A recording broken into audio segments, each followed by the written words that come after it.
Jean-Yves Le Gallou, samedi prochain se tiendra le colloque de l'Iliade. Est-ce qu'en quelques mots, vous pouvez nous présenter ce colloque ?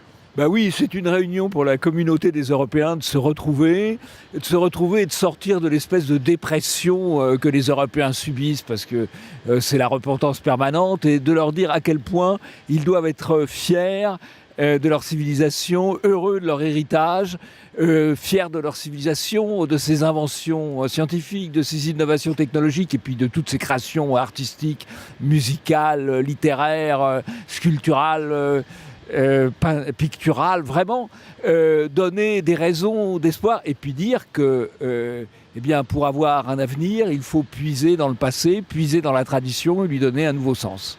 C'est un peu l'Europe qui pense printemps, quelque part. C'est l'Europe qui pense printemps et qui va y penser pas seulement de manière intellectuelle, parce que le colloque de l'Iliade, c'est aussi un spectacle esthétique.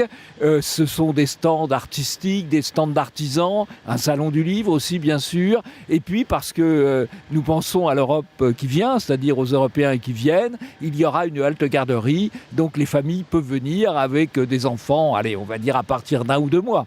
Quelle Europe demain pour vous, pour l'Iliade ? Eh bien, une Europe européenne, une Europe aux Européens, une Europe qui est fière de ses traditions, de son histoire et qui veut la poursuivre. Donc, il y aurait pas parmi les invités, vous pouvez peut-être en citer 2 ou 3, qui participera au colloque ? Écoutez, beaucoup de monde, bien sûr. Parmi les intervenants, nous aurons Bernard Lugan, nous aurons Gérard Dussuit, nous aurons Olivier Dard, nous aurons Bousquet, nous aurons Jean-François Gauthier, nous aurons Paul-Marie Couteau et Ferenc Almasi qui vient de Hongrie et qui nous parlera du réveil du peuple hongrois.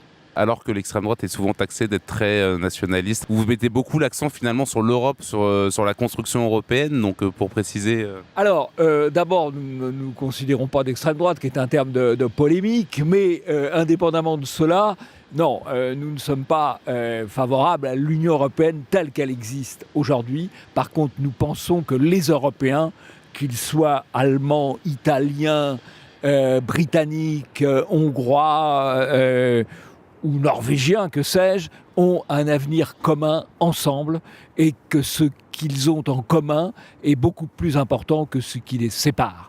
Et ce qui unit des Européens de civilisation est aujourd'hui beaucoup plus important que ce qui peut unir des gens qui ont administrativement la même nationalité, mais qui ne sont pas de même civilisation. Je suis plus proche, ça peut paraître étonnant, d'un... je sais pas moi, on va dire d'un Danois de souche que d'un Français administratif qui n'est pas de culture ni de civilisation européenne. Refusons le grand dénigrement de notre passé. Refusons le grand effacement de notre mémoire. Refusons le grand remplacement de nos peuples et de notre civilisation. Soyons fiers de notre héritage, soyons fiers de nos ancêtres, soyons fiers de ce qu'il nous reste encore à faire. Préparons-nous à notre grand ressourcement. Participez au colloque de l'Institut Iliade, samedi 7 avril à Paris, sur le thème « Fiers d'être Européens ».